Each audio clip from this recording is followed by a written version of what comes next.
G'day everyone, Braden here for Dyer Australia. I'm just going to run you through a little tip here, how to set up Baitcast reels. So this isn't a new one, but if you get one new out of the box, I'm going to just show you how I personally like to set them up, and a really good way for beginners who are just coming into bait casting, how to set their bait casts up. So straight off the bat, this is a Baitcast reel. So it's got a mag force dial down the side there, so that does more intricate settings for when you're casting, and it's also got the spool tensioner just down the side here, so that does overall spool tensioning from the sides, so it goes in like that. So I'll start off with beginners. So the best thing that I can say for beginners to learn how to use a bait caster is to set the spool tensioning up nice and tight. Not too tight, but you want to do it so you can, so your lure, see just there, so the lure's not dropping down, but then you want to just do it so it'll just slowly go down. So that's probably still a little bit tight there. So do it up a bit, just slightly. So see that slowly going down there, probably a wee bit tight still. So that's a really good beginner way to start with the bait caster. So having it as a slow drop, that's putting a little bit of tension on the spool, because as everybody knows, you can get bird's nest pretty easily. So a bird's nest is when it over spools and line goes everywhere. So when you get a little bit more confident, you can start loosening off the spool tensioner quite a bit.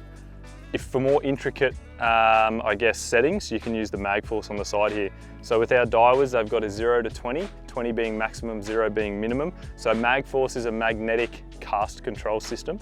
So on 0 means that the magnets are disengaged, so there's no real force there from the magnets pulling the spool up. 20 being maximum.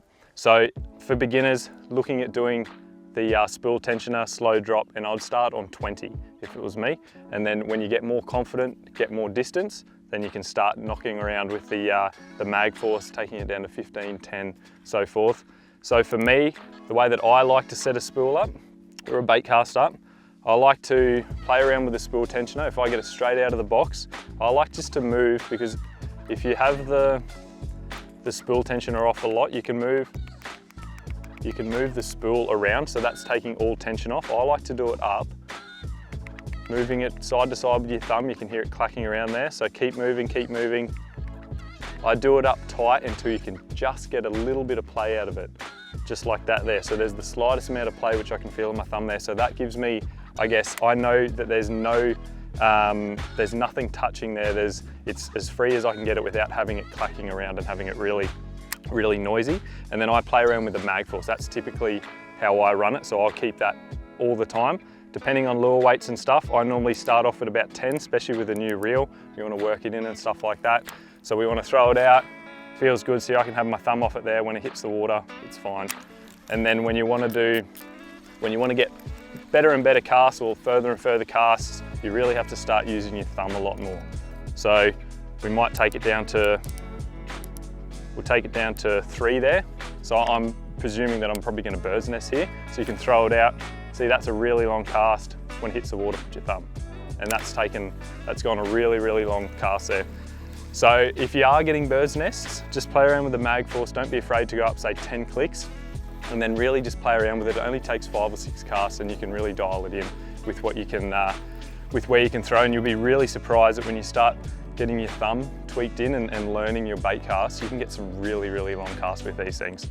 So yeah, that's my tips on how to set up a bait cast reel.